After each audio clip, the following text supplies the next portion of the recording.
بسم اللہ الرحمن الرحیم۔ محترم خواتین و حضرات، جس طرح ہمارا معمول ہے کہ ہم اپنے پروگرام کا آغاز ابتدا میں ادبی زبان کی تعلیم سے کرتے ہیں، اسی طریقے کے مطابق انشاءاللہ آج بھی ہم عربی زبان کی تدریس سے اپنے پروگرام کا آغاز کریں گے۔ ابتدا میں ہم پچھلے سبق کا کچھ خلاصہ اس کو دہرا لیتے ہیں، اور وہ امید یہ ہے کہ اس وقت آپ کے سامنے آ رہا ہوگا۔ جو بات میں ہمیشہ بیان کرتا ہوں کہ زبان جملوں میں بولی جاتی ہے، یعنی جس وقت میں بھی آپ کے سامنے گفتگو کر رہا ہوں یا آپ لوگ بھی جب ظاہری طور پر کبھی بھی گفتگو کرتے ہیں تو ہم مجرد تنہا الفاظ اپنی زبان سے نہیں نکالتے، بلکہ ہم پورے جملے بولتے ہیں۔ لیکن اس حقیقت کے باوجود یہ بھی بات بھی درست ہے، یہ بھی صحیح ہے کہ انسان جن جملوں کو اپنی زبان سے ادا کرتا ہے وہ کچھ الفاظ سے، کچھ کلمات سے مل کر بنتے ہیں۔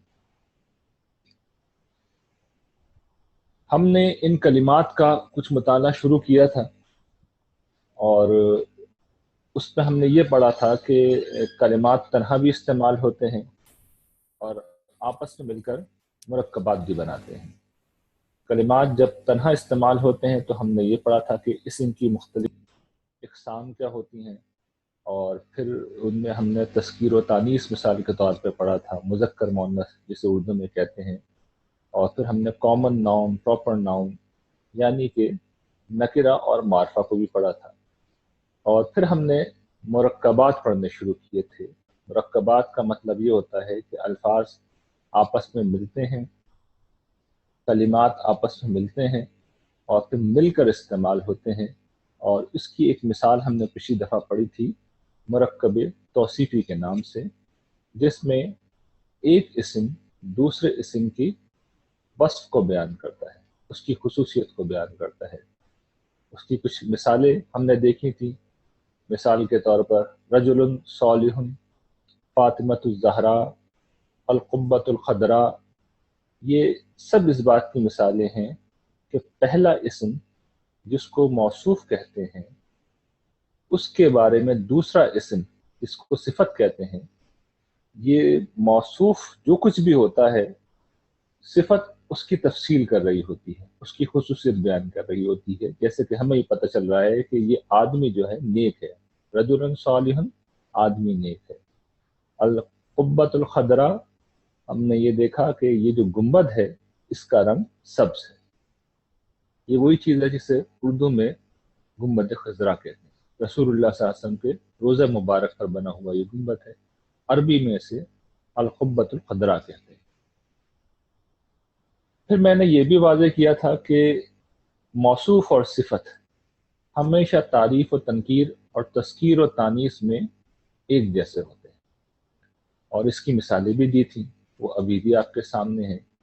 رجل صالح، اس صورت میں آپ دیکھیے کہ رجل نکرہ ہے تو صالحہ بھی نکرہ ہے، لیکن جیسے ہی الرجل ہوا ہے تو صالح میں تبدیلی آئی، شروع میں الف لام لگا اور وہ بھی الصالح ہو گئے۔ تو اگر موصوف نکرہ ہے تو صفت بھی نکرہ ہوگی، موصوف معرفہ ہے تو صفت بھی معرفہ ہوگی۔ قرآن کریم کی ایک آیت ہے، اس میں اللہ تعالیٰ حضرات انبیاء کی جب داستان کو بیان کرتے ہیں تو ہم یہ دیکھتے ہیں کہ ہر مقام پر رسول جب بھی آتے ہیں تو اپنی قوم سے اپنا تعارف اس طرح کراتے ہیں، اپنی خصوصیت کو ایسے بیان کرتے ہیں کہ انی لکم رسول امین، دیکھو میں تمہارے لیے ایک امانت دار رسول ہوں۔ تو رسول تو ان کی ہستی کا بیان ہے، ان کی ذات کا بیان ہے، اور ان کا وصف کیا ہے؟ امین، امانت دار۔ یہ اس کی ایک مثال ہے۔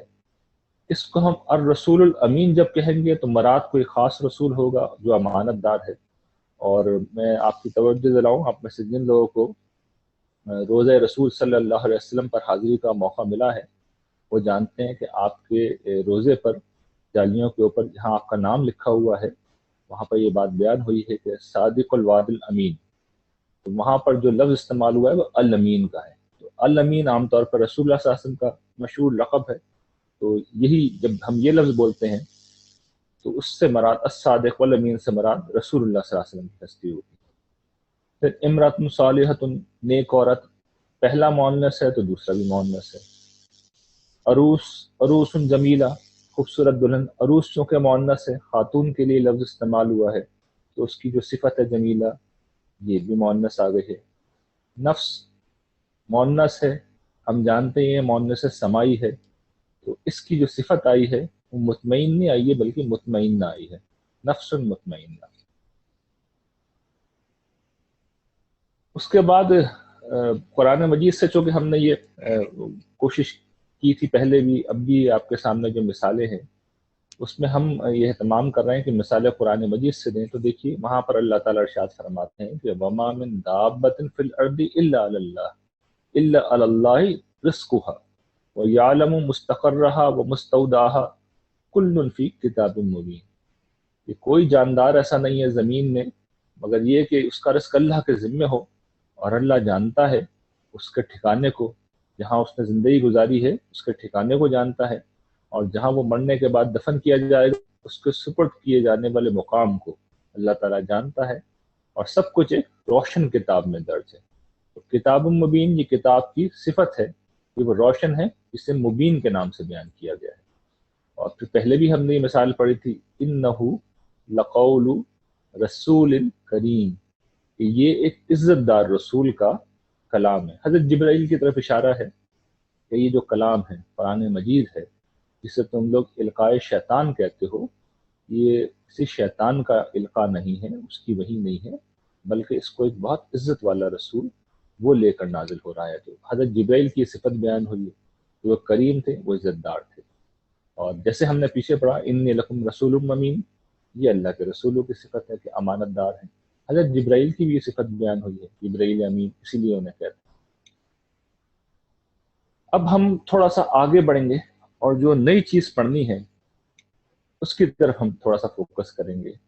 دیکھیے اس میں میں نے یہ آپ کے سامنے اہتمام کیا ہے کہ اوپر کے ہی قرآن مجید کا جو ایک جملہ ہے، ایک آیت ہے انہو لقول رسول کریم، اس میں سے قول رسول اس کو الگ کر لیا ہے اور اس کو آپ کے سامنے رکھ دیا ہے۔ اور اس کا لفظی مطلب کیا ہے؟ لفظی مطلب یہ ہے رسول کا قول۔ قول و رسول کا مطلب کیا ہے؟ رسول کا قول۔ یہ ہم کو کہ کیا بتا رہے ہیں؟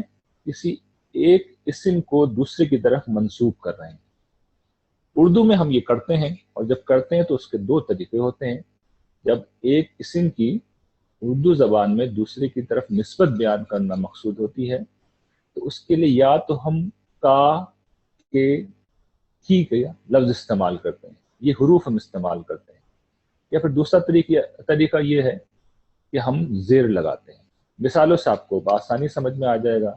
رسول کا قول، اللہ کی کتاب، اللہ کا رسول، رسول کی زوجہ، اس طرح کی درجنوں مثالیں ہیں جو ہم روزمرہ زندگی میں عام استعمال کرتے ہیں۔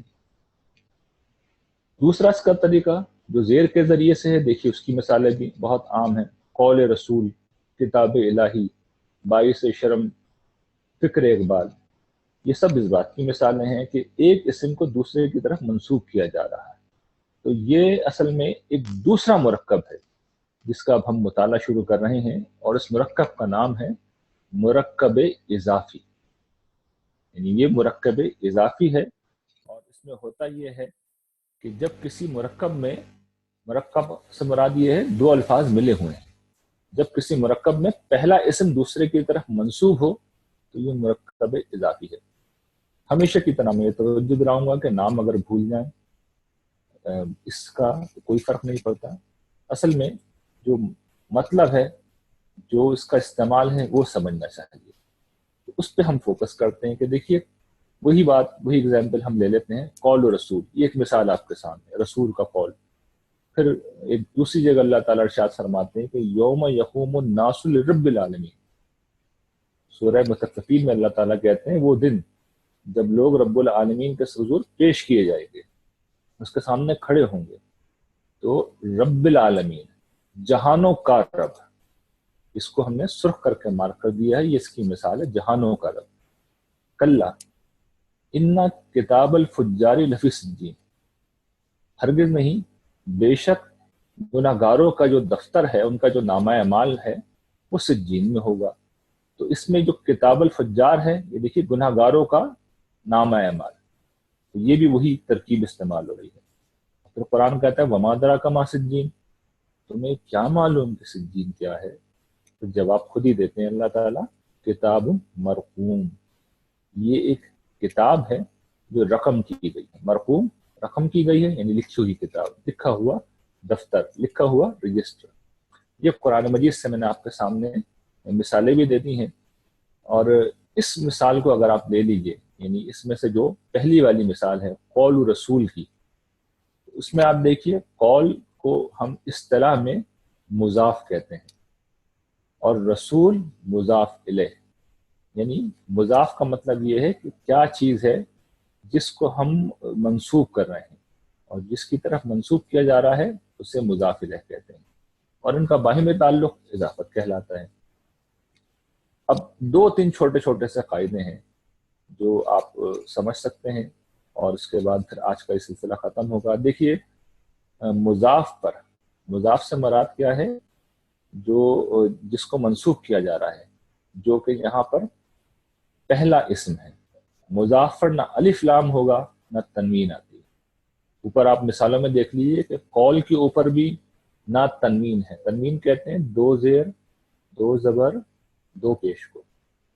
تو قول کے اوپر، اسی طرح اس کے نیچے کتاب کے اوپر، اسی طریقے سے اس سے اوپر رب کی جو مثال ہے، یہ تینوں مثالیں اصل میں مرکب اضافی کی ہیں. تینوں میں آپ دیکھ لیجیے کہ نہ الف لام لگا ہوا ہے، نہ تنوین ہے، ایک پیش ہے اوپر، ٹھیک ہے نا.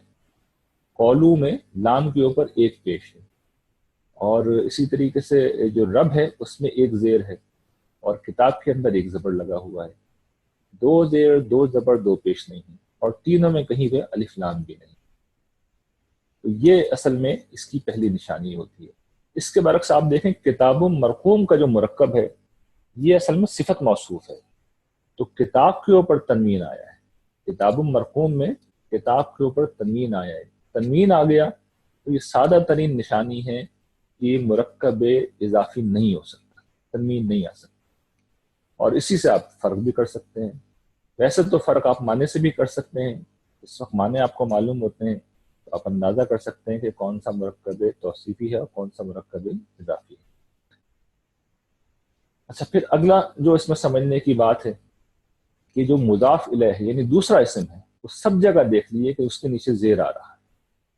یعنی رسول کے نیچے بھی زیر ہے اور فجار کے نیچے بھی زیر ہے.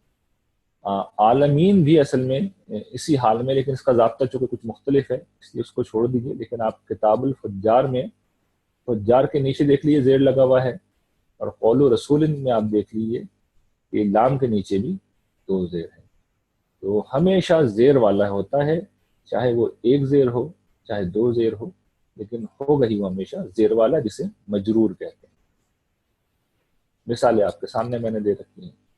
اور آخری بات بس سمجھنے کی یہ ہے کہ اگر مضاف الیہ معرفہ ہوگا، جیسے اوپر کی مثال میں کتاب الفجار میں جو الفجار ہے، الفجار الف لام کی وجہ سے معرفہ ہے.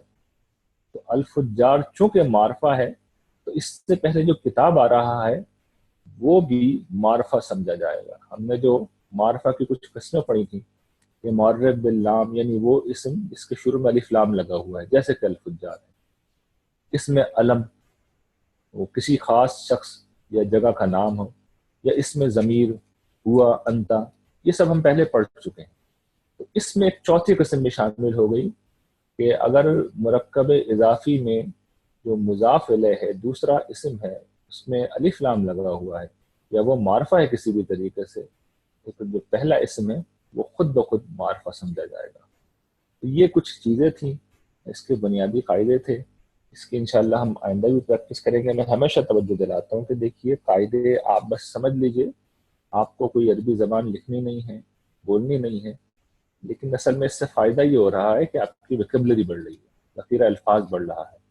اور جیسے جیسے آپ کا ذخیرہ الفاظ بڑھے گا، آپ زبان کو سیکھیں گے اور پھر قرآن مجید کو پڑھنے جائیں گے، پھر آپ کو بہت اچھا لگنے لگے گا، چیزوں کو سمجھنا بہت آسان ہو جائے گا۔ وآخر دعوانا ان الحمد للہ رب العالمین۔